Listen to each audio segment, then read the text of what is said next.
Hey y'all, AB3 here. Before we get started with today's show, I just want to give you a couple of updates on the greatest hunting app that there is right now. Of course, I'm talking about the Onyx Hunt app. I have it. I don't go into the woods without it.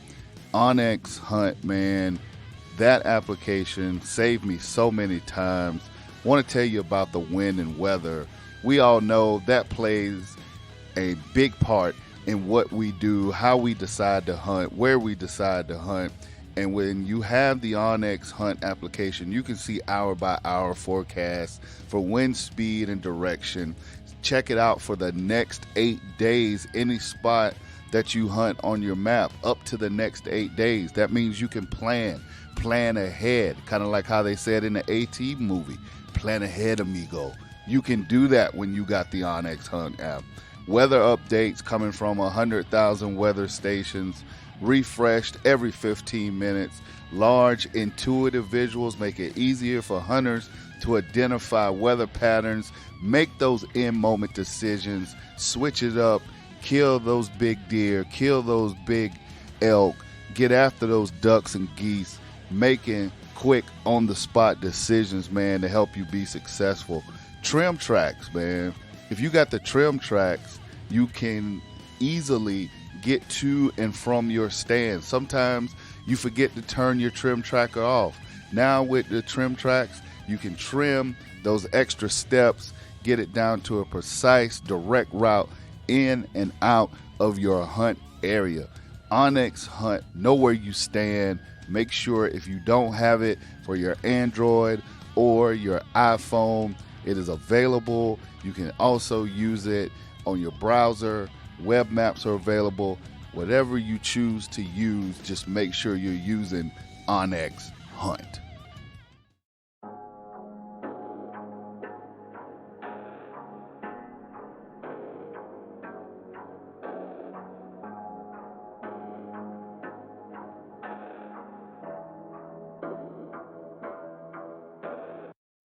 From Stone Mountain, Georgia, this is the Bryant Land Show. Hosted by proud Gamecock and South Carolinian AB3. All right, now it's Monday, and you know what that means. It is another episode of the Bryant Land Show. Thank you for taking the time to come through and listen to what we got going on for y'all this week. If you are not listening to our podcast on BryantlandCountry.com, our website, BryantlandCountry.com, please do so. Take a gander at our website. You can listen to the current podcast. You can listen to back podcasts. We got videos. We got merchandise. We got all kind of stuff at BryantlandCountry.com. That is our website. Before we get started today, want to send a quick shout out to the folks over at Onyx Hunt. They support the podcast. We appreciate it. Make sure you go over, download the Onyx Hunt application. I do not go in the woods without it. Neither should you. Also want to send a big shout out to the folks over at Traeger Grills, and want to thank the good folks at Irish Setter Boots for keeping us fitted as we get ready for our turkey hunts this season. Now that we got that out the way, man, we got a wonderful guest for y'all today. I had the pleasure of having a conversation with Jacqueline Molina from Long Island Babes and Bucks. She is the president, co-founder of Long Island Babes and Bucks. It's a great organization up in New York. You would never think of this young woman coming out of the gate, starting an organization, first of all, being a badass huntress, hunter, whatever you want to call it, just enjoying the outdoors, doing a great job, and then having a platform to help other women get in and enjoy the outdoors as well. So Jacqueline and I, after numerous reschedules because of life happens, we got together. We had a great interview. Also, want to send her a birthday shout out because when this drops, she had a birthday this past weekend. We had already recorded before we got to her birthday, so just want to send her another big shout out. But what I'm going to do right now is just fall back, move on out the way, let y'all listen to my conversation with Jacqueline Molina here on the Bryant Land Show. Bryant Land. It is not often that I get to ask a guest, are they cruising down the West Side Highway in New York on the way home? Because that's what it sounds like you're doing. I mean, I'm driving. I can pull over. It's all good. Is it loud? Does it sound terrible? No, it doesn't sound it doesn't sound terrible. There was a stretch where I just heard like the wind or whatever, and I thought, like you were cruising, and the first thing that comes to mind is cruising down the West Side Highway with all the buildings and the Hudson River and everything. So, no, you all good. Jacqueline Molina, Yes. how are you, dear?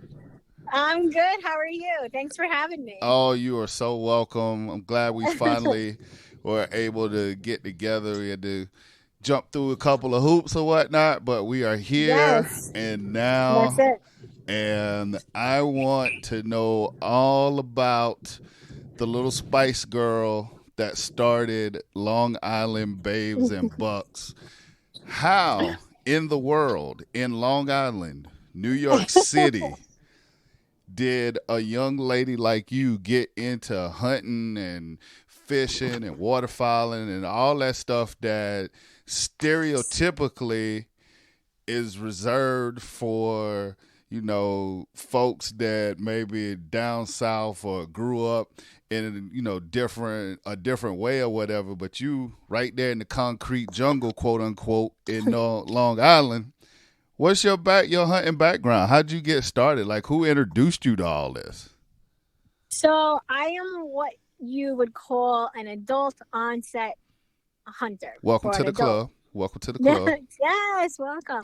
So I did not grow up hunting or fishing, or especially the way that I do with fishing, especially the way that I do now, like going offshore and tying rigs and making bucktails out of the tails from my deer and all that stuff. I was introduced to hunting about 8 years ago from an ex-boyfriend. For my birthday, he bought me a bow, and I guess it was supposed to be, for us to do something together. But little did I know, it was a way for him to just get my hunting tags. So, wait a minute. So he got you into it, you like, all right, come on, we're going to do this together, whoop-de-woo. But yeah, it was no whoop-de-woo. It was more so like, sit there, shut up, don't ask questions, just hold your bow. And I was in nursing school at the time, so I just remember my first time I was in a tree stand. We were in a double in the Catskills, and I had my textbook on my lap, and I'm turning the page, and he's yelling at me like, "You're turning the page too loud. The deer are gonna hear you." Well, so I'm trying to study, and he's yelling at me. So. It was definitely an experience. I didn't really learn anything. I had so many questions, like basic questions, like, why do you have to wear orange certain times? Why do I got to wake up at 5 a.m.? How come I can't wear perfume? There was so many questions that I had that, he just wasn't a good educator, and it is what it is. Not here trying to bash him because, hey, he sparked this passion that now it's an addiction. It's a lifestyle for me now. Definitely. And and that's cool. Like you said, it was what it was for the time, and it got you, or it was a springboard to where you are now. But I'm still tripping off, like, what part of you thought that you was gonna study in the deer stand and like and bought a book with you. Like, I had no choice. I had a test that Monday, and you said you were friends that are nurses. It's a lot of material that you had to learn, and we're in the woods for a few hours, and I'm like, that's a few hours that I need to study. So I had to just figure it out, and it's the same way when people are in the tree stand and they're on their phone scrolling through social media. Same thing. I'm scrolling through review questions. I'm doing questions. I'm studying.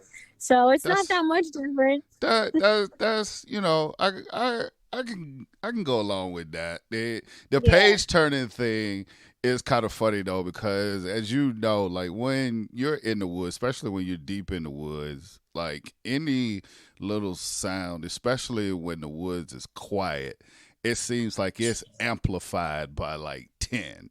So I can only imagine turning the page. I mean, I've dropped stuff out of my stand, and I'm thinking like, okay, it won't be so bad, or okay, if I drop my phone or whatever and it lands like on my bag or something like at the base of the stand, it's like, all right, it won't be that bad because it's soft, well, yada, yada, yada. But then when it hits, it's like poof.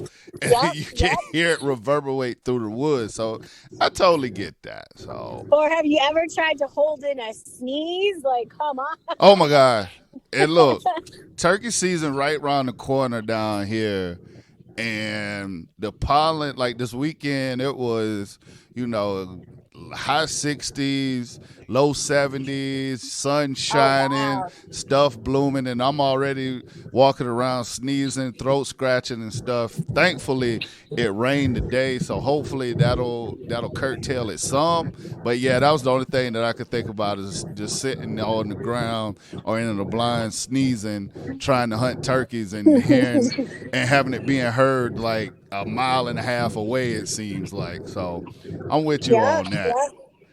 Yep. Did you say it was 60 or 70? Man, it's 34 right here. Well, when I drove back to South Carolina this morning, it was 39 on my dash, and I was just like, you gotta be kidding me. Like, literally, it was 65, 68 this weekend. And then the temps are supposed to go, or this past weekend, the temps are supposed to go back up. But see, that's the one thing that I don't miss about living in the Northeast. Like, you guys won't see the ground. I guarantee you there's still that dirty snow on the side of the road, right? Like, you won't see the ground if you're lucky in April. Maybe May. No, we can see ground. I would say it's like 90% melted. There might be like random patches, but for the most part, it's been melted. And a lot of people have been, out shed hunting because we've had snow for, a few weeks now. But it's pretty much, we had a few, like this weekend was really nice. I was outdoors doing a 3D shoot in the woods Sunday. So, excuse me. So that was nice. But it's been, then the temperatures dropped a little bit, so. Okay, so it's not that bad. You can still get out, enjoy the outdoors. Yeah. Let me ask you this. Now, Jacqueline, I don't know, like, if you've ever listened to any of my podcasts, when I do these conversations, they are really conversations. So it's not like question, answer. And that being said, right. I'm all over the place. So am I. Audible, shed hunting. Where are you on shed hunting? Is that a thing for you? Like, what's your? Because I have my own thoughts about it, but what's your thoughts about shed hunting? Do you like it? Do you do it? Nah, not so much. What's happening? So there are some people that shed hunt just as hard as they, regular hunt. For me, I'm in that period where I'm kind of taking a break. I did some ice fishing, which is pretty fun. I'm just kind of recharging my batteries, gearing up for fishing. That's about to start real soon. We got a few black fishing trips coming up. So I'm just kind of enjoying my downtime. I hunted hard this season, and I was exhausted. There's 2 times a year during the hunting season that I get exhausted. Yeah. Like right after the rut, I get beat, and then like right in the beginning of January, I'm exhausted. Yeah. And yep. But Shed hunting, I enjoy it. It's fun. I've only gone out like once or twice this season. I've been working a lot. I'm going on vacation next week. So I really haven't had a lot of time to put in, but I have friends that have been very successful, just walking miles and miles and miles, finding nice sheds, or they find nothing, or they find little sheds. So yeah, no, it is like I'm with you. Like I'm in the same boat with you. It's just like our season ends like that second week of January, and then if you're fortunate to have access to properties in one of the metro Atlanta counties, bow hunting goes all the way to January 31st. So I was pretty much. That's how it is for Long Island. Bow hunting goes till January 31st. Yeah. So, but when do y'all start? October 1st. Okay, see, by when y'all get to October 1st, we done been in the woods in some places 2 months, because like in South Carolina, they start in late August, and then in Georgia, they usually start like the second week in September. So when you take from that to like January, especially if you're just going at it hard morning after morning, evening, I'm like you. By the time the season over, I was just pooped. Like it was just like, all right, exhausted. Just beat. So. And then my morning hunts become less and less. And late season hunting, I start to hunt mostly in the afternoon, because, when those temperatures drop to 23 degrees, it's really hard for me to get up. But... That's true. That is. It's so true. Yeah. The cold, it gets cold, and people, underestimate how cold it gets in Georgia, but it gets cold and uncomfortable if you ain't layered or got the right clothing. So by the time, the season's done, like when we get to, late January, February, I like to take that time to just kind of go back and look at, property, kind of sometimes scout out trees that I maybe have missed, or like kind of make plans like, okay, maybe I can use this tree next season, just from the standpoint of, because the woods are so open, everything, vegetation's dead, this, that, and the other. So shed hunting, not really high on my list. Me and a couple of my hunting buddies down here, we always like to say, we'd rather catch them on the hoof than the sheds on the ground.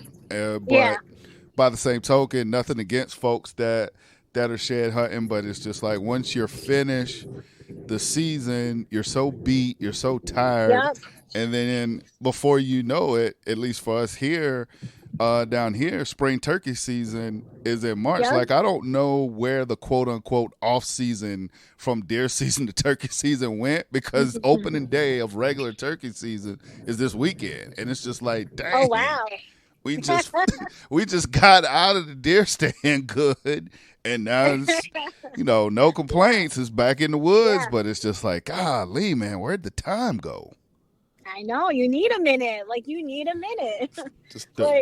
So turkey season opens up in May. So, a lot of people are itching for that.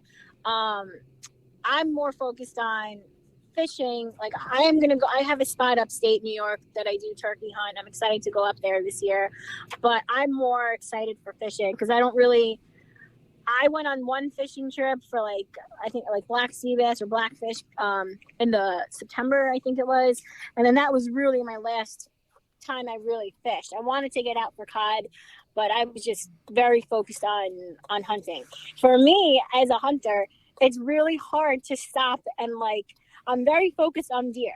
Yep. And then I started doing waterfowl and the duck hunting, and I was torn. And when I was on the boat doing, puddle duck hunting, all I wanted to do was get back in the woods. What was I missing out on? So the fear of unknown and the fear of missing out, man, it really gets you. And, I'm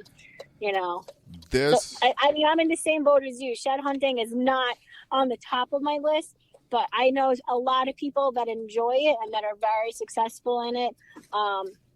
If I go, I'll take my dog, we'll walk the trails, and, it's more so just for fun. And if I see something, I see something. I'm not walking with my eyes glued to the ground, have to find a shed. But it would be cool. I haven't found anything yet this season. But it's funny because I think this year is the first season since I started that I didn't duck hunt, or well, I didn't actually I didn't do any waterfowl hunting during the regular year. I did a conservation snow goose hunt at the end of the okay, year, but okay, it's funny because all the other years before, it's like, okay, you kill, like I was fortunate enough to kill a buck in like September, October. And then, so okay, by the time, goose season or duck season rolls around, it's like, okay, well, I got a buck in right, the, right, on the board, so I can go and goose hunt or duck hunt or be, and be okay with it, not feel like, okay, I need to be in the woods, I need to be in the woods. This right, year, combination of access and just turning up the heat on my deer hunting kind of left me like out of the field as far as like doing any waterfowling and stuff. And it was funny because I was going to ask you, because I feel like, and I could be wrong, but I feel like when it comes the deer hunting and waterfowling, because they cross over, it's right. hard to really be like knee deep or be in tune with both of them. I feel like you almost have to pick one. Like, do you Yeah, feel that way, or I feel that. Well, especially because this was my first season duck hunting. So you keep in mind that whole concept of, balancing out deer hunting and duck hunting. Someone that's new to this, and I really took to it and I got really excited about it. I wanted to just jump into it wholeheartedly and just only do that, right? and then I'm like, and then I'm torn between, going to my bow and then going hunting for ducks. So it became a whole thing. And, I don't know, is there such thing as hunting anxiety? Because I think I felt that. Oh, definitely. I definitely think there is. Yeah. Like one of the properties that I acquired this year, I spent an immense amount of time. I got it just before opening day, so I didn't have enough time to really put out trail cams and figure out the patterns and everything. I kind of, for the most part, did it as the season progressed, and I learned so much. And I don't even know how I got to this part of the conversation.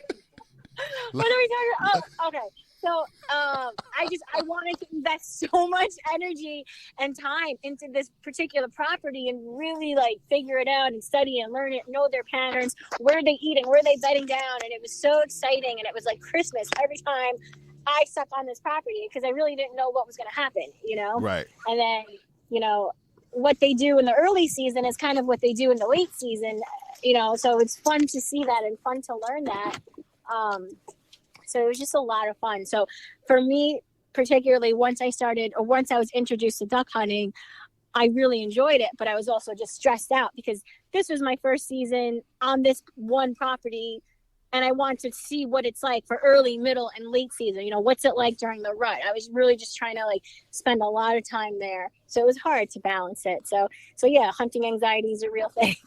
No, it totally is. And it's funny because when I started waterfowl hunting, and to me, like, it's easier to get into deer hunting just from the standpoint of waterfowling. You need so much. I mean, just so much gear, decoys, Yeah. shotgun, waders, hip Yep. boots, whatever. Ammo. Right. Ammo, all of which, the day and time we living in, ammo harder to come by than getting arrows. So, but just as a starter, when I started waterfowling, I was fortunate enough to be able to go with like a lot of guides. So it was just like, you go, obviously you put it in, they did a lot of the scouting and stuff. But as far as like setting decoys and any of the other work associated with, obviously you pitched in for that. But, you're going with a guide. So they've done a lot of the heavy lifting. Deer hunting for me was basically like a one-on-one kind of, a single kind of thing. Like I could do it by myself. I didn't need a guide. Right. I could go into these Right. properties, learn, like you said, learn the property, learn patterns, figure out where you want, what trees you want to climb, where you want to hunt. And it was rewarding in that, when it finally came together, like I could do it myself. I could do it on my own. And that also kind of took me away from waterfowling, just because I got so immersed and just so heavy in the deer season. And it's like Right. now, even with turkey season coming up, and I'm excited about going on, these turkey hunts and stuff, and going turkey hunting on the same property, I'm still just thinking about deer season. Like even when I'm scouting for Yeah. turkeys, it's like I'm thinking about, oh, I see this tree right here. I can get my climber in this tree. This tree, I might have to cut down a couple of limbs, do some work. Oh, look at these tracks right here. Like it's just, Yep. it's crazy how you just never turn it off. Oh, it never goes away. I just checked some trail cams that I haven't looked at since the season ended. So I guess I hunted the last day. So January 31st was the last time I checked cams, and I checked them last weekend. And on the one property, I have two cameras and about one, two, like four stands scattered all throughout. And there was like 3,000 pictures, and I was so excited. Like, I can't explain it. And like, some people are like, "Oh, why don't you get the cell cams? It goes right to your phone." I'm like, those are great, but this is like Christmas, man. I'm walking up and I'm getting antsy, and then I start speed walking up to my trail. Yeah. And then I get my little card reader out and I plug it in, and I see like, all right, 200 pics, 300 pics, 500 pics. And I'm like, all right. So what I usually do is I just quickly scroll through Right. to see what's on there. So I know it's late season, it's March. So I'm expecting to not see bucks with nice racks. So I did see a buck still holding on to its antlers February 6th, which is pretty cool to see. And I've had him on my camera a few times. He's one of my not my top shooters, but he's definitely, if I saw him, I probably would take him. I would harvest him, but it was just pretty cool to see, him still holding on February 6th. So I definitely would like to do a little walkthrough with my dog and see, if I can find the antlers. But, I just have so many plans. I have stands to move around. It's like what's that game? Musical chairs. Like I know exactly. Right. I know exactly what I want to do. I think I even started, like the little app on your phone, the notepad or the note thing. Yep. I literally have notes where I just write down, all right, this tree is a good spot for a southwest wind, or this is a good place to sit when it's raining, or this has a lot of action, or this, this. I just made little notes, and I'm just super pumped to start moving stands around, and just getting prepared for October 1st. Oh yeah, no, it's definitely the same way. It's funny when you talk about looking at trail cams, because I run a couple of cell cams, and then I also have just your traditional trail cameras. So yeah, when you walk up, it's like, okay, what am I going to see? Like, is it going to be like, is the car going to be full, or if it's going to be like a dud spot? It's like, all right, I know I need to move. Like if I check a camera that I've had in a spot since like September, October, and this is my first time checking it, and it's only got like 15 pictures on it, I know it's like, okay, there's not a whole lot that's happening here, so I need to move it. But Right. when you get to those ones where you haven't checked in a while, and you say you got 2, 3, 4, 500 pictures on it, and my first thought is like, well, shit, why didn't I hunt this spot during the season? And then secondly, go through it, and I just skip all the night pictures unless I see something really crazy or out of the way on the night pictures. But I'm looking at all the day pictures, and I'm looking at the times. Yeah. And if I see something, I'm thinking back, because I do the same thing. I keep a log of all my hunts. I'm thinking back, okay, well, where was I this day? What made me decide to hunt this spot, and why the hell didn't I come here? Because this obviously was where I should have been. Like it's a season. It's a off season full of regret if you let it be. Oh, I know. It's like 100%. And like, I have one of my trail cams is a Bushnell, and I, for the life of me, can't figure out how to adjust the date and time. So the date is still, it says it's like 2016, Yeah. and I don't know how to fix it.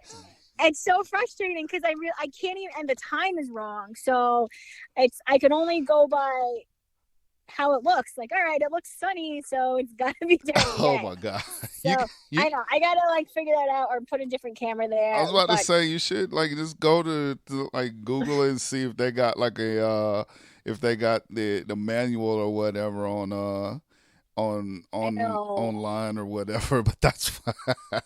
I know, I just haven't had time, and I'm just like whatever about it. But I definitely know I need to put a stand like close to this camera because it has a ton of action, and it's just pretty exciting. And then, then I start thinking like, all right, do I want a ladder stand here? Do I want to hang on? What, how high do I want to go for here? So it's just, there's so many like other elements that go into it. So here's two questions. Question one, Mm-hmm. how high do you normally hunt? And then question two, have you tried a climber or used a climber? I tried a climber. I always set a goal for myself. A goal for this season is to become really comfortable with using a climber.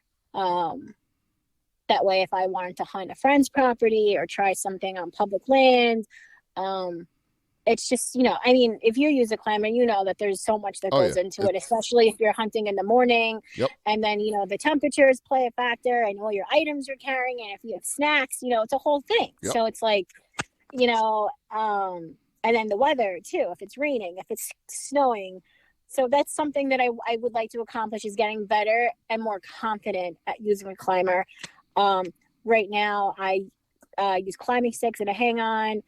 There's been some questionable trees that I've climbed in where it's legitimately like climbing a tree.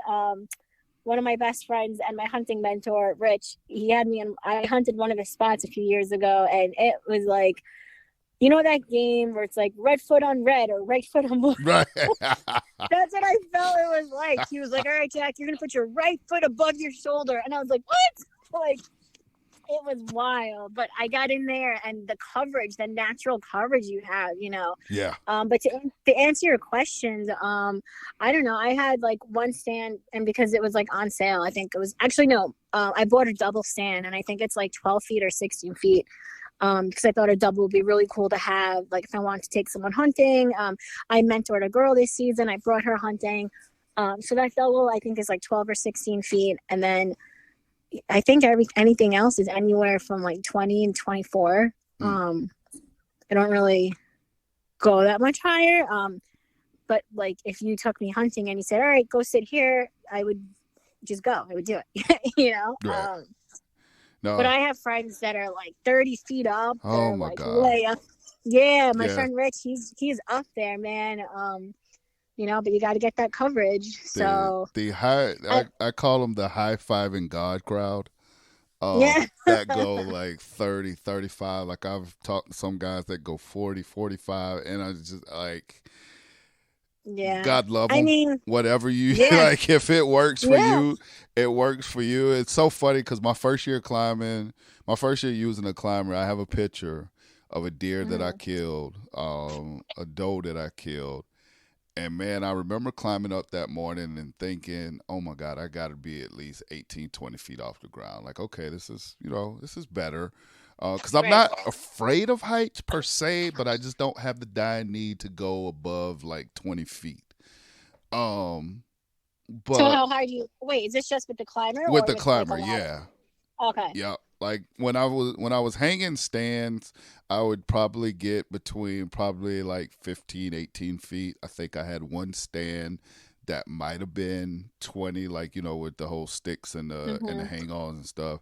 And then I Right. discovered the climber. And once I got Yeah. comfortable with the climber, I absolutely refused to hang another stand in my life. Really? Wow. Like, Wow. I wonder if that's going to be me. I wonder if I'm just going to be, but you know what? I guess it's the convenience it's factor. the Like, convenience and the ease. And I will tell anybody, I make no apologies for this, Jacqueline. I am a person of convenience and ease. If it is easy and convenient, I am all for it. I am not one of those people that think everything has to be hard and you have to right. like have like this impossible task in order to appreciate something. So once I learned or should I say got comfortable with climbing trees and being in a climber, like I take this thing anywhere on the properties that I hunt. And what I'm starting to do now, it's funny because what you were talking about coverage, you know, a lot of people say, well, they don't like climbers because you basically got to climb a straight tree and it's like climbing a light pole and you don't have any coverage and and all this other stuff. But there's a way, especially in the early season when stuff's still green and stuff, you can get in a climbing tree that's next to another tree that's got good coverage, and you just got to, you know, figure out, you know, what's the best side to climb from, you know, like where's your cover, so you know your back cover is, you know, you're not exposed to where you're like emitting a shadow and stuff like that. So there's definitely, you know, tricks to the trade. But I swear by my climber. And like I said, the first time I killed a deer out of it, I'm thinking I'm like 18, 20 feet up because I'm looking down. I'm like, oh, I'm up here. And there's a picture of there's a trail cam picture that caught the deer right, you know, as she was coming through. And you can see me in the background. And I swear I could not have been more. If I was 12 feet off the ground, that was high as I was. When every time I look at it and I see like how little of the tree is from the ground, like up to where I'm at, I was like, wow, I was not high at all. And it cracks me up because I might as well have been damn eye level with that deer. But yeah. I mean, I've sat in a blind. I've never harvested a deer from a blind, but I've done stalking and I've gotten deer on foot. So okay.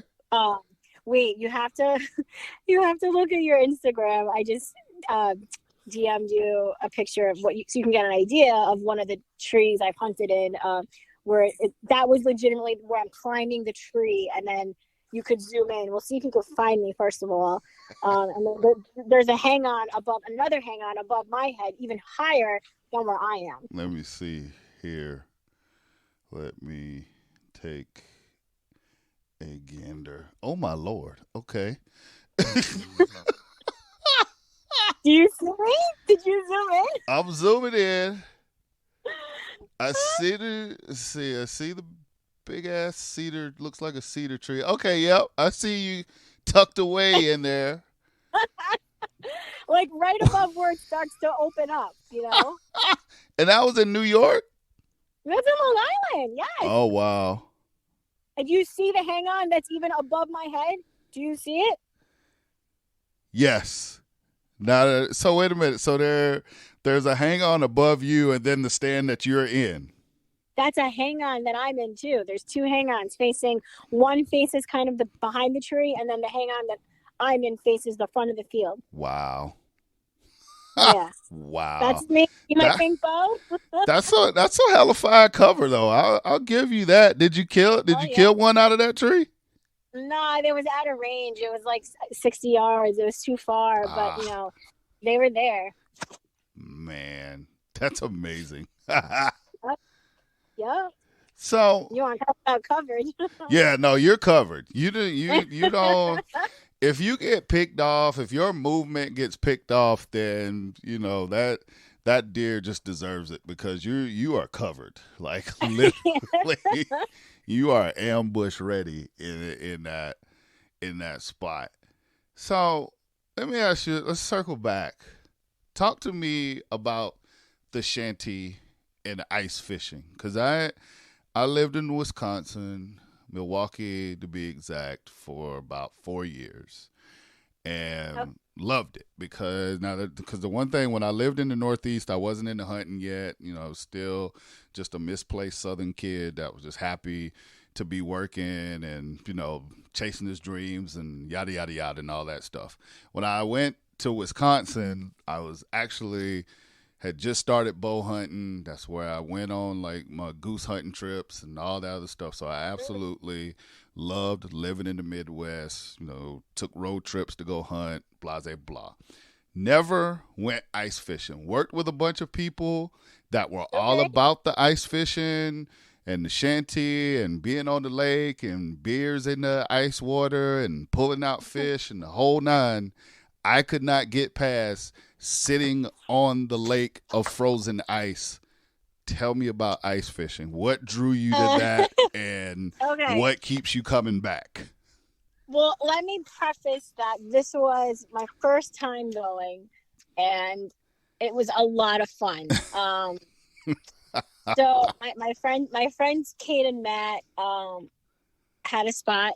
I've been telling her, I was like, oh, I want to go. I'm all about trying things. Like I want to expand myself as a hunter and an angler, and just learning as much as I can and doing as much as I can. So I was like, all right, yeah, I definitely want to come. So I went out, and I'm like, do I need ice fishing gear? Do I need a whole outfit now? Like, what do I do? What am I gonna wear? So I just wore like one of my bibs and my muck boots and my hunting jacket, and just went out there. But it was cool. I had my sled, which was the best investment that I purchased this year. I call it the death sled. It's just a camo sled. I put all my gear in it and I just drag it instead of some people use a cart. I Right. feel dressed, do what I gotta do, and put in the sled and drag it to my truck. So anyway, I showed up and I brought donuts for everyone. I had Girl Scout cookies. I brought a blanket. I didn't really know what to expect, so I had everything in my sled and, pulling the sled on the ice.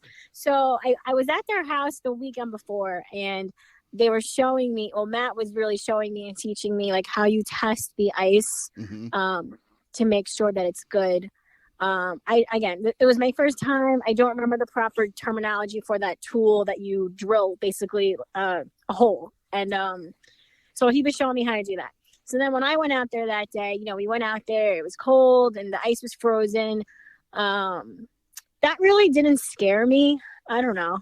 I guess because I know how to swim, but I know that's really, it doesn't really matter, because if you get stuck under that ice, right. You're stuck. I don't know. I like to go fishing offshore, like 80 plus miles offshore. So I don't know. It really didn't bother me that, I'm walking in the middle of a frozen water. So they had, the shanty set up, which kind of, to me, they just look like blinds, like ground hunting blind, Right. So it was cool. Yep. So, they had, they had the hot dog station, which was like, I guess, a heater. And then there was they had tinfoil and stuff, and they were cranking out hot dogs, and hot dogs, have never tasted better. They came in so key. And then, so we're on the little fish finder thing, and he's teaching me how to read it. And it was pretty cool, because if you moved your line up or down, you could see it moving on the screen. Oh, wow. And to me, being in the healthcare field, it looked like a little EKG machine. Right. So, right. I'm watching my line go up and down. And so then I was with my friend Ariana, and it was her first time ice fishing as well. And we both had hooked up to a bluegill. She got hers first, and then I got mine, and it's just so cool how you could see it on the screen. It kind of just looks like, I don't know, like infrared. I don't know. It just looks like the colors start to change and they get really dense. So you could see it moving on the screen, and it gets close to your line. Right. So we knew that there was a fish coming to her line, and then I knew that a fish was coming to mine. So we both hooked up to bluegills at the same time. And then it was funny because prior to that, Matt was like, all right, you have a fish coming to you. And I got so excited. And mind you, the whole setup for ice fishing is these tiny rods, tiny, tiny hooks. Like everything is so small. So he told me that there's a fish on my line, and he said, you might not, you're not going to feel it. You're just going to see your line dipping down. So I got excited and I went to go do a hook set, and I'm hooking it like it's a monster fluke. And he's like, you don't have to do that. And it's just a different way of fishing. Freshwater fishing is totally different from saltwater, but this was so much fun. It was just a lot of fun to learn, to just try something new. And then the whole concept of like the flags, so you could be on one side of the ice and the flags are going off. So we're all running to the flags, and it was a lot of fun. Wow. Kudos to you for getting out there and trying it and being, like I said, on top of ice like that. I mean, I don't know. Maybe one day I'll work up the nerve, I guess, for me to go out there and do it. But yeah, man. I mean, listen, I think if you could do what you do now, hunting deer and duck hunting, I think you could definitely do that. Yeah, but there's that whole like walking on ice water thing is not involved when it comes to deer hunting. That's the thing that I would have to get over. But like I said, everybody to a man and woman that I've ever talked to about ice fishing swear it's one of the best times that they've ever had as far as like an outdoor activity. So yeah, it was definitely fun for sure. And I look forward to having the opportunity to do it again. Long Island babes and bucks. Yes. Where did that idea come from? What sparked that idea? So I have two amazing co-founders, Marissa and Julia. So just to quickly sum up how it started, I guess, I was at one of my local archery shops, and I was in there and I was practicing shooting. It was like the August before the season started in October. So I'm in there shooting, and, I don't know how it is by you, but when you walk into an archery shop, especially at that time, like summer ago, there really wasn't that many female archers, or it could have just been at the time that I was there. I was the only woman in there. So it can definitely be intimidating, especially, this archery shop is kind of big. So everyone kind of watches you. And, sure. I have a hot pink bow with black and pink arrows. So I'm a little bit out there. So you already getting prejudged because it's like, okay, 100%. The chick with the pink bow and the pink arrows. There's no way that she can be serious. And of course, right. I know you went out there and shot every sumbitch in there. Oh, 100. I mean, I did well for myself. I mean, I used to try and think of funny things to say when people are like, you shoot with the pink bow. And I'm like, don't they see that? I'm like, I don't know. Why don't you ask my freezer? Funny. Right. So I saw Julia, and she was a few lanes over from me. And, I got the vibe that she was kind of a beginner. She was shooting at 10 yards. Some of her arrows weren't hitting, and, but she was really trying and taking advice. And, I thought that was very admirable of her. So, being a female, and she's the only other female in a male dominant, like, setting, I'm kind of checking her out. I'm kind of side-eyeing her, trying to look at her, watch her, see if I know her, and so I think she came up to me and we were just chatting. She's like, oh, I love your arrows, and small talking. We exchanged numbers, and she was so cute. She was like, it was her first season hunting, so she's asking me a ton of questions, like, what do you put in your backpack, or what do you bring here? What do you do this? So I remember sending her a picture, taking everything out of my backpack, like one of those like Instagram pictures, like everything all neat and organized. And I sent her a picture of everything that I have, and so she's responding back, taking screenshots and circling, what's this? What's that? What's that? So I thought that was really cute. And, I really enjoyed talking to her about that. And then Julia lives in Shelter Island, which is just a quick little ferry ride from her island to Long Island. Okay. I know that sounds confusing. No, no, I'm following. Okay, so Charity Roby, who was in charge of the article that was written for the New York Times. It was about female hunters tackling the deer population in Long Island. So Charity, knew of Julia, so she asked Julia, "Hey, do you know someone else that we could interview for the New York Times article?" So the timing was everything. She was like, "Oh, I just met Jacqueline," so she got me involved. And then I had just met Marissa. She had just gotten married, and I remember she posted a cute picture of her and her husband both shooting their bows at their wedding. Aww. And I just remember, yeah, it was really cute. I remember commenting about that, like, wow, that's goals right there. And then she had just shot like her button buck. So I commented on that, and then we started chatting a little bit. So then Charity had asked me if I knew any other female hunters. And I was like, you know what? I actually do. I just met someone. And Marissa and I had clicked instantly. We did a hunt together. We went to one of my hunting spots, and unfortunately, one of my stands that we were going to hunt in was stolen. So then we ended up going to yeah, that happened. I mean, I don't have to tell you, but it happens. Then we went to one of her spots, and it was just a fun day. And just Marissa and I clicked, and it was our first time meeting, and you would have never known that. So once that article came out, in the New York Times, and there was a few other amazing female hunters that were interviewed as well. And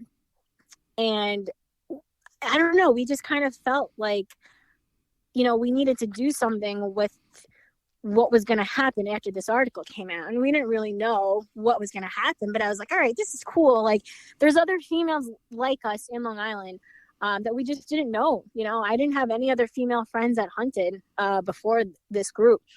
So then we started Long Island Babes and Bucks, and we just wanted, women to see that you can be who you are and still like the outdoors and still support other women. And, for example, like you said, my bow is pink, my arrows are pink. If you looked at my social media, I'm very girly, but I'm also out there with like tuna blood covered, all over me. I'm reeling in 200-pound sharks. I'm, harvesting deer. I'm out in the woods as much as I can. I just have my nails done. I have makeup on, or my hair is done. Right.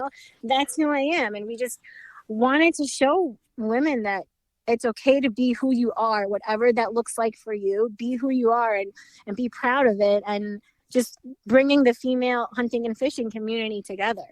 And that's really what it's about, and just helping each other, especially, something that's male dominant. And it's intimidating as hell. If you walk into a tackle shop, it could be very intimidating for a female. They might not take you seriously, or they might try to get you to buy all the stuff you don't need, or make comments at you. I mean, I can't even tell you, like this last season, I went into, Field and Stream, and I wanted to I happened to be in the area, and this was a new Field and Stream that opened in Long Island, so I wanted to check it out, and I was like, maybe I'll just buy some broadheads, like. Right. So I went in there was like a ton of people, because this was like kind of right before the rut, and in front of all these people, the guy that was working in the hunting section was like, "Can I help you?" And I was like, "Yeah, when you get a second, I just have a question about these broadheads." And then he's just like, and I don't know what I was wearing. I think I was wearing a camo hoodie, and like my hair was in a ponytail, and I was in like, I don't know, but like, I guess whatever. I don't know if it was clear that I hunted or not, but regardless, he was just like, "Oh, is this for your boyfriend?" And my face just changed, and my tone changed, and I'm just, I'm just probably like, nah. stared a hole into his soul. Oh my God. I mean, listen, I'm half Colombian, so I got sassy real quick. And I was just like, nah, it's for me. And like everyone looked at me and then looked at him. And I ended up not buying it from him anyway. But, I didn't want to be, he apologized, but I was just like, you really shouldn't like make comments like that. Right. Like, how come I can't hunt? Right. Why? Because I have mascara on and I got a French manicure on. Like, why do I, so I don't know. So that's, one of the things that we want to implement is you can be who you are and still do these things and be good at it. And go ahead. No. I'm sorry. No, go ahead. I'm sorry. Yeah, and then one of the things we like to do is we like to do little events and get-togethers and try and fundraise for our community and just to give back. We've had an immense amount of support from our local tackle shops and our local bow shops and just anyone that just really likes what we're doing. And and like I said, we're not changing. What is that expression? Changing the invention of the wheel here by any means at all. There's been women hunting forever, and there's been tons of women hunting in Long Island, and I love that. But we're just trying to bring the groups together, and we plan fishing trips and all these little get-togethers and shooting events, and we're always fundraising. And we just had a 3D shooting competition like a week or two ago, and it was guys and girls. It was quote babes and bucks, and we fundraised for vet pets, which they find and raise dogs for veterans, and so we just love giving back to the community, and people are always donating like tackle and stuff to us. And we have a really good rapport with our bow shops, archery forum, and Smith's Point Archery have been awesome to us, really supporting us. Smith's Point Archery let us have an all-girls shooting event, pizza party, which was a lot of fun. And it's just like, the girls can get together and shoot and be comfortable and just build friendships. And, we have girls like going in the woods together and hunting. And instead of having to call a guy to drag a deer out, call your girlfriends up. So it's awesome. It's just building up this camaraderie, and it's just like, it's really inspiring. And I can't even tell you how many times I get dads messaging me, and saying, oh, my daughter, she's 8 and she didn't think girls can hunt. And then I showed her your page and she says, Daddy, I want to be just like that. And that's what it's about. It's just inspiring people to do what they want and to, just follow through with it and not worry what society says you need to do or what society says you need to look. And, there's this whole discussion about using the word huntress and, I don't know, wearing makeup and not wearing makeup, man. It's just, do what makes you comfortable. Yep. Some days if I'm coming right from work, I probably have makeup on because I like to look presentable, for my patients. I feel good about myself. I feel like I'm a better person when I feel good about myself. So if I have makeup on, it's probably because I'm just coming from work and I'm out of my scrubs and into my camo. Or sometimes if I'm doing those, like 4 a.m. wake ups in the middle of January, I am not putting any makeup on, I am cold. Right. I don't care about anything. That's the truth. So, and then there's these 2 girls in the group, Ava and Ariana, and I think they're like 8 or 9 or 8, 9 or 10. And they're just so cute. And they're just the coolest little kids I know. Like they're in karate and they're Catholic school girls and they hunt and they both, do archery and they're just so cool. And, their mom says they like look up to me, they just love that you do this, so it's just really cool. And I've met a ton of awesome people. I've learned a lot from, all the girls, and we've had so many events and the guys have been great. And that's just, I don't even know what you even asked me. No, it's all good. I'm just, just letting you put it all out there. I mean, because it all at the end of the day, I mean, it's amazing and it's a great thing that y'all are doing up there. Yeah. Because I mean, it's true. Like I just had a discussion with Scott Einsman from Bowhunters United, and we were talking, and probably one of the best things that came out of our conversation is like hunting's for everybody, and 100%. And the more that you can show people that, whether it's getting people that haven't hunted before, like as adults, first time hunting, whether it's women, black folks, people of color, Latinos, whatever. Like if you just never done it before, the more you can show that all these different groups and these different type of people are out here doing it. You never know who's looking and will look at you and be like, oh, wow, okay, I see somebody that look like me or talk like me or sound like me or whatever the case is. They see that, then it's like, okay, I can do it too. Just like how you said with the dad, and the daughter. It's just like, oh, wow, okay, there are women that are out here hunting, killing big deer, things of that nature. You know what? She can look up and be like, Daddy, I want to do that too. Same thing with, myself being out here and, having a podcast and hunting and posting my pictures and stuff. And it's just like, wow, it's good to see, you out here in the space. And, I didn't, like, I've actually had people say to me, even it sounds crazy, I've had people say to me, it's like, wow, I didn't know black people hunt. And it's just like, where you been like all your life? Like what? Like, Yeah. But the reality is, until you show it, people don't actually think about it or don't actually put two and two together. I'm pretty sure you've had people say like, dang, a Colombian and a mixed Colombian and Jamaican woman actually like hunting. Like, I've never seen that before. And you can just be like, well, Yeah. look at my It's so cool. look at my taxidermy really bill. cool. Like, Yeah, I mean, it's definitely cool. And I came across the page Hunters of Color, and it was just so cool to see all different cultures represented in hunting. And just going back to what you said, hunting and fishing is for everyone. And it's just really cool to see that. And if you live in a place where it's not, first of all, like, it's not common for many females to hunt in Long Island, let alone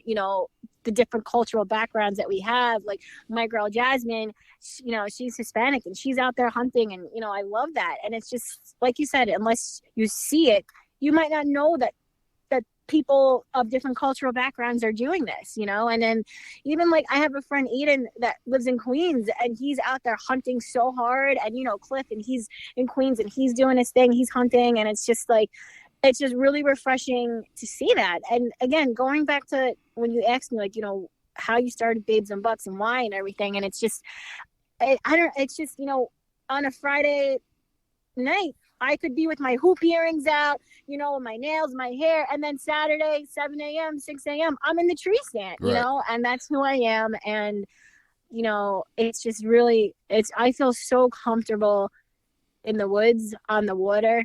And then I feel so comfortable, expressing myself as a female. And for me, that looks like trying out makeup, doing my nails, doing my hair. That's how it is for me. And it's not that for every woman, and that's okay.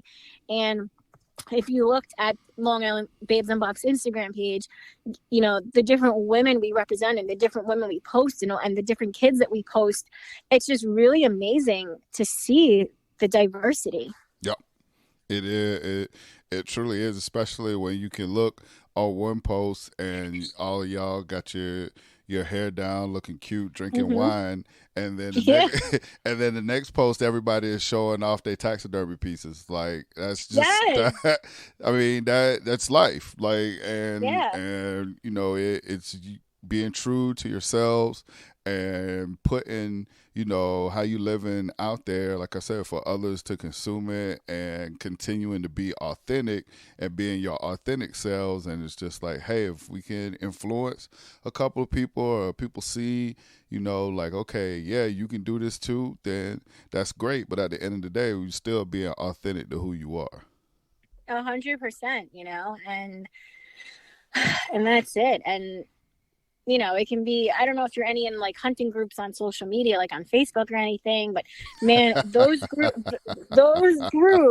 I have to say, the waterfowl group I'm in is intense. Like, I'm just like, damn, I just scroll through and look at the comments. But like, I thought the hunting groups were intense, but the waterfowl groups are next level. Oh, we joke all the time that the waterfowlers are like the worst bunch. Like, I give all my waterfowl buddies, I tell them, it's just like, man, y'all are like, over the top with some of the stuff that y'all be fussing about. And it's like, like I tell them all the time, I'm like, Duck Dynasty has been off of TV for like 4 years now. It's time for y'all to start with the Duck Dynasty hunters. Like, ain't nobody out here hunting because they saw Duck Dynasty. Like, they're off of TV. Like, let it go. Like, there's going to be new people that come into it. And they're either going to stick or they're not. But you sitting here sounding like an old fart complaining about it ain't going to help anything. But I always tell people, I'm like, man, we as hunters are our own worst enemies with all the stuff that we nitpick and fuss about and try to be gatekeepers about. I say it all the time, and I say it to anybody. I'm just like, look, you ain't got to worry about the libs and the dims and all and the snowflakes and all that other shit that y'all be complaining about. We are our own worst enemies. And if we don't get it, in the words of Claire Huxtable, and if we don't get it together, we're going to be in some deep caca. So, but yeah, man, those Facebook groups, I'm in them. I joined them at first, like to kind of like promote like the podcast and promote like what I was doing, and then after a while, it's just like I just read them for like pure entertainment because it's just like, man, y'all need a life. I know. It's like, I don't know. But, you know, you learn which groups you can post in for certain things and which groups you don't. You know, we have a Facebook group for Long Island Babes and Butts, and it's private and it's all women, and it's just easy and it's no stress. Post what you want, and you know, you're not going to get attacked if you ask, hey, what broadheads is everyone using this season? And it's like, here you come, the broadhead guys. Yeah. Like, I feel so bad.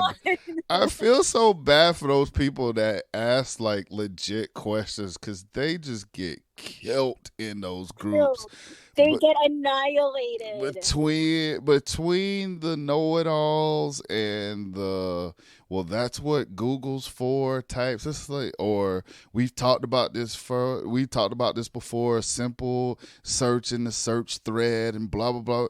No, that's not what we're here for. You're here to ask a simple question. If you got an answer, give it. If not, STFU. And go away. It's interesting because that's how I met Rich, who is now one of my very best friends. And, you know, he became my hunting mentor a few years ago. I posted, and it's funny because I used broadheads as an example, but I legitimately asked, hey, I need new broadheads. Which ones do you guys recommend? Now, you start laughing, and I'm like, where do I go now? So 350 comments later. Well, 850 friend requests later. Oh yeah. Yeah. It says, it says single, and if you thought I was a good-looking girl, then I got people adding me like whatever. But then I got like the comments of like the know-it-alls, and then I got some like mean comments. Like now I'm kind of just getting a little more serious. I got some not favorable comments, like, you don't hunt, you're only doing it for attention. And I'm like, who's getting up at 4 a.m. 5 a.m. because they want attention? Right. I legitimately, if I really scrolled back in my DMs, I've gotten messages from, and like this one person in particular, because I looked at his profile and he was like married or in a relationship. And I'm like, shame on you for attacking a woman that's, asking a legitimate question. And it like, I don't know, but like, I it's almost like you have to earn your street cred. Like people did not take me seriously. And it's just curious. And I'm like, why? Because I don't look like a hunter, or I don't even know what a hunter, quote unquote, hunter should look like. Why? Because in my profile picture, my hair is down, I have makeup, you know what I mean? And I'm wearing a dress or whatever it is, like, I don't know. So, and then Rich actually responded. He sent me a private message, and he was the only one to send me a normal response and not sound like a creep. And yes, and that's, right. I was so appreciative. And then that's how our friendship started, and to this day, we're the very best of friends. And then it's interesting because, oh man, so, I have a boyfriend, and when I was single, when I would date and stuff, the guys would get intimidated of Rich, or just, like, And I'm like, nah, he's my hunting buddy. We hunt together, or he's my hunting mentor. And then like vice versa, when he would go on dates and I would call him and I'm done with the woods, and I'd be like, oh my God, I saw this and this and this happened, and it was such a good hunt, and he's like just about to go on a date, and and he's like, all right, like sounds good, I'll talk to you later. And then the girls would get so jealous, and it's just like, I don't know, it's just mind blowing to me that like you can't be friends with the opposite sex in the hunting world, I guess. I don't know. Well, that translates into to just about any walk of life. But yes, definitely hunting. If you're talking to a girl and y'all are talking about deer and all kind of stuff or whatever, if that woman that you're with is not into it or doesn't completely understand, yeah, she's going to side eyes like, you're talking to her about what? And yeah, the insecurity train, as I like to say, is never late. So it's funny. You just kind of have to try to navigate that, and then, like you say, you find someone who is either into it along with you, or is just understanding and secure, and then you can make it work. But yeah, it's bananas. It is. So, Jacqueline, before I get you out of here, I really appreciate you taking the time and coming through on the show. I want you to let everyone know where they can follow you, where they can follow Long Island Babes and Bucks, like all social media, if they want to donate, all that good stuff. The floor is yours. Yeah, you can check out our Instagram page at Long Island Babes and Bucks. We have a Facebook page, which is the same name, Long Island Babes and Bucks. If you are a female and you want to hunt, you fish, or you want to fish, or you're just trying to find like a group of down-ass girls that enjoy the outdoors, send us a request to join. It's a private group, and it's all women, and everyone is very nice, and there's no judgment. And if you are trying to learn something, that's the place to go if you don't know how to do it already. And you can also follow my personal account at jmolina319, and you could follow all my hunting and my fishing and my dog and all my adventures. And if you're into cooking wild game on Long Island Babes and Bucks, because today's Tuesday, right? It's Tuesday. Yep. Tomorrow, every Wednesday, we post Wild Game Wednesday, and tomorrow it's going to be a good one. Last week we posted our sushi. My friend Jenna and I, we went offshore and we got some tuna, so we made homemade fresh sushi. Oh wow! And yeah, so we post a lot of like venison, duck. We post a lot of wild game. So check that out tomorrow to see what's on the menu. Nice. Tomorrow, as in we are recording on Tuesday, but by the time this podcast hits next Monday, make sure you guys on Wednesday go and check out Wild Game Wednesday on the Long Island Babes and Bucks page. So no problem. Yes. Just cleaning that up for you, because I guarantee there'll be somebody that's like, you said tomorrow, and they'll just trying to. That's me. I'm that person. just trying to circumvent all the issues before they start. But Jacqueline, like I said, again, thank you for taking the time to come through. Continue to do what y'all are doing up there. Much success. And if I ever get up to New York, then we're going to have to go and at least have a shootout or something at one of the archery ranges. I would love that. I am all and if I for ever find if I ever find myself or any of the girls get down in Georgia, we know who to call. Yes, definitely. All right, Jacqueline, you take care, and good luck with the fish this year. Thank you, and you too. I'm gonna keep an eye out to see your turkey posts. Hopefully, there will be something to post. Bryantland. Once again, I want to take the time to say thank you to Jacqueline Molina for coming through on the Bryantland Show. I really enjoy having like-minded people on the show, getting a chance to talk to them, have them share their stories, their journeys with you all. That's what it's all about. So make sure you go check out Jacqueline, check out Long Island Babes and Bucks. They are doing great things over there. As for me, I'm getting ready to get on out of here, get my week going. Hopefully you guys have enjoyed this episode of the Bryant Land Show. Like I said earlier, make sure you check us out on BryantLandCountry.com. That is our website. Has everything Bryant Land that it needs, so make sure you go there. One-stop shopping, everything Bryant Land, BryantLandCountry.com, our website. Thank you, as always, for all the support that you guys give our podcast, give our show.